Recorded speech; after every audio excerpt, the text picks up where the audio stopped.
Oil and pharma stocks showed resilience during market sell-off.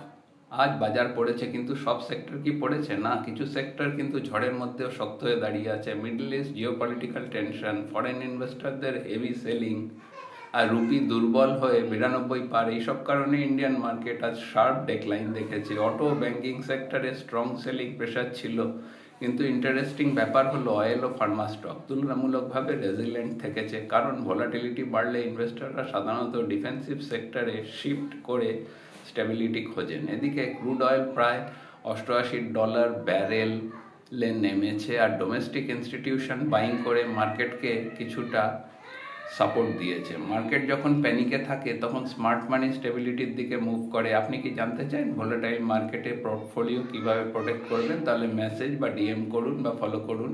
এই ভিডিওটি শুধুমাত্র এডুকেশনাল পারপাসের জন্য। ইনভেস্টমেন্ট করার আগে নিজের বিশেষজ্ঞদের সাথে পরামর্শ করুন।